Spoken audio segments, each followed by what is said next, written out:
Hi, I'm Kristen from Malaco Design, and this is the Ames Lettering Guide.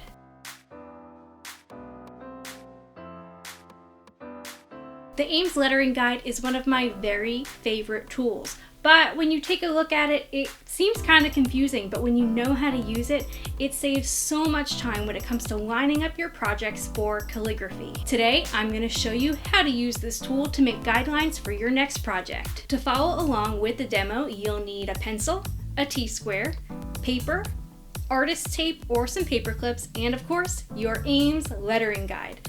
Let's get started. So here is the Ames Lettering Guide. It is first and foremost a drafting tool. It is not technically a calligraphy tool, even though we use it for calligraphy. It was initially used for line drawing and making capital letters or print letters. So when the instructions talk here about the height of letters, they're often talking about the height of capitals.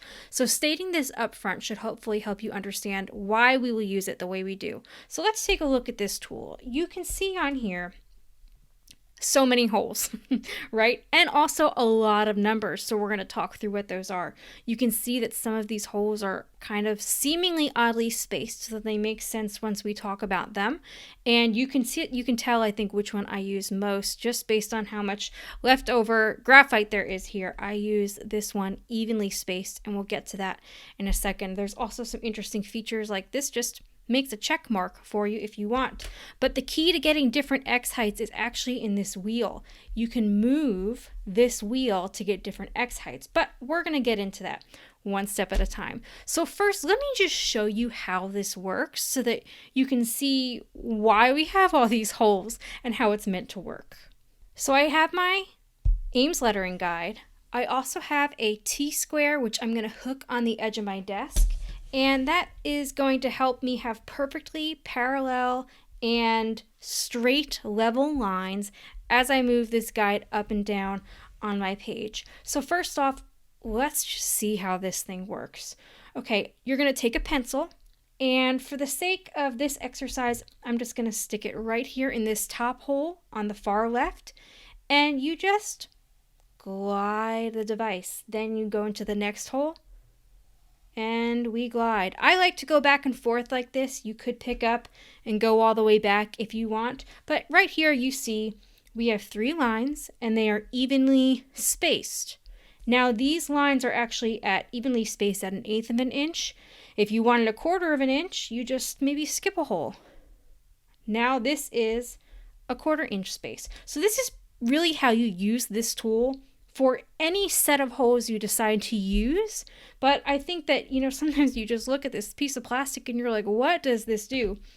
This is it. It's just going to draw some lines for you.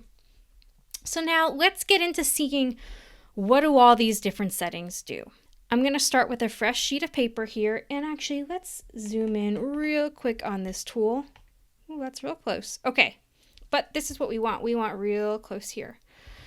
So this first set is what we had just played with, and I told you this first set is going to give us even spaced lines, and they are spaced 1/8 of an inch apart. So again, if you wanted 1/4 inch, you just skip a hole. If you want 1/2 an inch, you skip these 3 here. You go straight from 1 to 4. You're going to get 1/2 an inch. This one is pretty self-explanatory. Let me actually see if I slip a paper under here. You might be able to see these numbers I'm about to talk about a little bit more. So this next row here, this is the first row on our wheel. Now this one I really don't use too much. It is for metric spacing, and it only has a few holes here. So I find it's easier for me to use something like this because there's more options, and most of the scripts I'm writing have even spacing. This is technically called full size, and then this is half size. So if you were to have a hole here, you would see you'd have evenly spaced holes here. Now, this metric lines up with the numbers over here to your left. So you're going to see they range from numbers 2 to 10, but you have some interesting numbers on here. It's not just 2, 3, 4, 5. It's 2, 3.08, 4, 5, 6.1, and that is going to be how many millimeters high your full capital letter is. Now, the full capital letter is going to be here to here. So if I were to move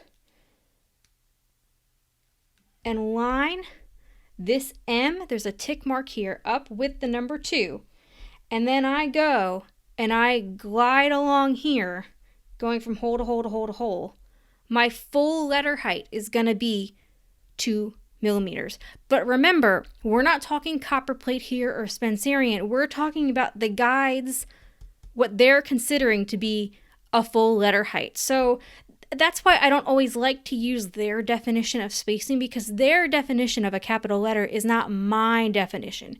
Now at the bottom here, you're going to see a different set of numbers. They're slightly different than this set. This set just goes 2, 3, 4, 5, 6, so on, up until 10. I'm sorry, up until 9.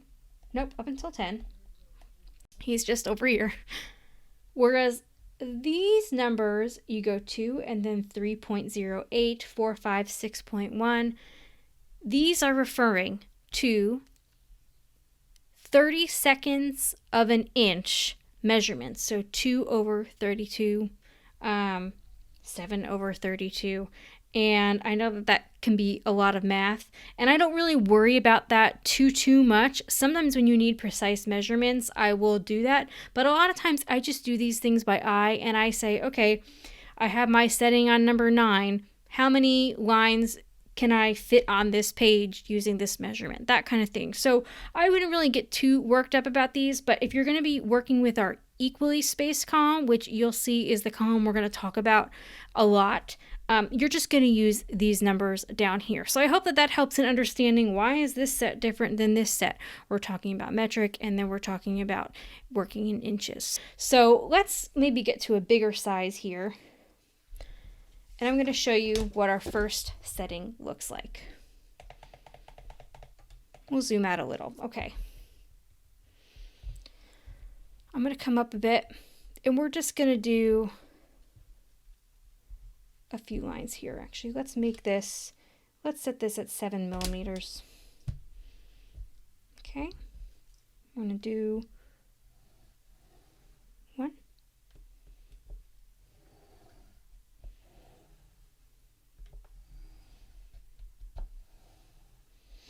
Okay.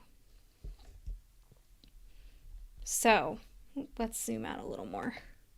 Here we go. This 7 millimeters, as is this 7 millimeters. Okay, this is, we're going to call this row 2, okay? And this is what the device is saying is going to be like your height, your capital letter height. Okay, let's move on to the next spacing, the next set of lines here. Now, row 3 is going to be spaced so that your X height, and this is a traditional X height like you and I use, is going to be 3/5 of the capital height. And you'll notice there's some parentheses here, and these show you this is your capital height, this is your space between lines, this is your capital height, space between lines. So let's check this out and see what it looks like. Now we're actually going to skip this top hole here, okay?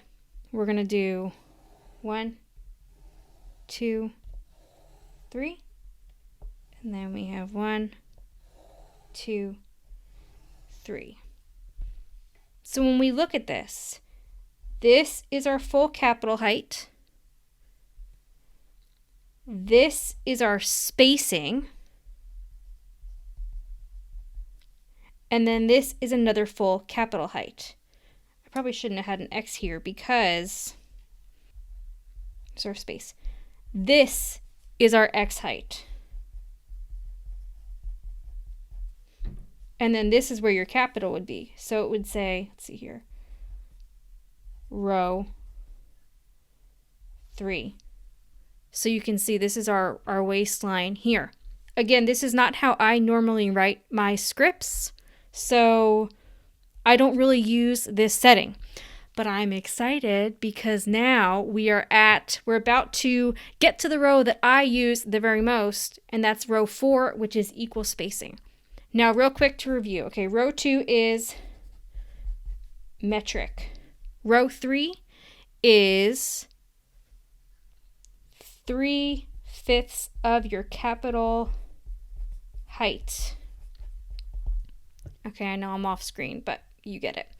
Okay, next is what I like to say is the sweet spot, and that is our equally spaced lines. So let's do 1, 2, 3, 4, 5. And same kind of thing. They're not going based on our calligrapher X heights here, but to me, if I write copperplate, I see this as my X height. I see this as a waistline, a first ascender, and then a second ascender. So I could do a letter here, right? This is the kind of spacing that I need. So this is row 4, equal spacing. So if you're doing things like copperplate, Spencerian, this line is golden. All right, we have one last line here, and this is kind of similar to row 3 in that instead of 3/5 of the capital height, your X height is 3/5 of the capital height. Now your X height is going to be 2/3 of your capital height. So let's see here. Okay. So one line, 2, 3. And we'll just leave it there because I know we're running out of room here. This is your X height. This is your whole capital height. This is row 5 with 2/3 of the capital height. So that's what all these rows mean. I know that's like a lot on here. And one thing I will mention, let's pull this card back real fast and we'll zoom in close. Okay. Right here, there are a few numbers. It says 1/8, 3/32, and 1/16. You align, there's a tick mark here, and there's a tick mark here. And if you line this guy up with either the 1/8, the 3/32, or the 1/16, and you use these evenly spaced, it's pretty much just another setting that is used for drafters. So we don't really use these, but I just want you to be aware of what they are. It's just showing you, here's the increments that you can get evenly parallel lines. So they said in the instructions, if you want to make a music staff, or if you're trying to draw a brick or tile, which we don't normally do as calligraphers. So I wouldn't worry about this stuff. So now let me show you an example on an envelope so you can see how this can be applied to our everyday work. What I have here is a standard 5x7 envelope, and I want to, let's say, write a letter to a friend, but I'm actually going to use 2 settings here. I want the first and last name to be bigger, and then I want the address to be a little bit smaller. So the first thing I'll do, just for the sake of just helping you, because I run into this issue, here's where my stamp is going to be, right? We don't want to invade in this stamp space. So I want 1/4 inch X heights for writing copperplate calligraphy on an envelope. So I'm going to start up here. Let's see. Okay. I'm checking over here to make sure my top line is not going to invade into my stamp space, and we are good. So I am going to put my pencil in, and I'm going to glide 1, 2, 3, and I'm skipping holes here. Remember, 4. Now, I don't need the descender lines. I really just need, for me personally, you might need to draw 5 lines here. And if you do, that's totally fine. I'm not going to do that today. But this is my X height, and let's say I'm going to write in copperplate calligraphy. I want equal spacing. This is my X height, this is my capital height, and I'll be able to write their first and last name. So now I want to do a smaller set of lines for my address.